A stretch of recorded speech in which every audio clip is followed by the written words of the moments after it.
সময় এমন এক ধন যা আমরা প্রতিদিন খরচ করি, কিন্তু বুঝতেই পারি না আমরা আসলে কি হারাচ্ছি। টাকা হারালে আমরা আবার উপার্জন করতে পারি, স্বাস্থ্য খারাপ হলে চেষ্টা করে ফিরে পেতে পারি, কিন্তু নষ্ট করার সময় আর কখনো ফিরে আসে না। তাই সময়ই জীবনের সবচেয়ে মূল্যবান সম্পদ। আজ যদি আমরা সময়কে অবহেলা করি, কাল আফসোস ছাড়া আর কিছুই থাকবে না। প্রতিটি মিনিট, প্রতিটি সেকেন্ড আমাদের ভবিষ্যৎ গড়ার ব্যক্তি। যারা সময়ের সঠিক ব্যবহার জানে তারাই জীবনে সফল হয়, কারণ সফল মানুষদের জীবনে প্রতিদিনের প্রতিটি মুহূর্ত পরিকল্পিত থাকে। সময় নদীর স্রোতের মতো, এটি একটানা বয়ে চলে। আমরা চাই বা না চাই, সময় কখনো কারো জন্য থেমে থাকে না। তাই আমাদের শিখতে হবে সময়কে মূল্য দিতে।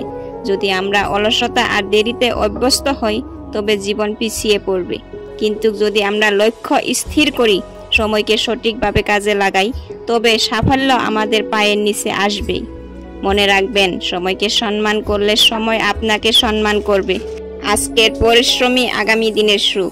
বন্ধুগণ, জীবন ছোট্ট হলেও স্বপ্ন বড়, আর সেই স্বপ্ন পূরণের একমাত্র অস্ত্র হলো সঠিকভাবে ব্যবহৃত সময়।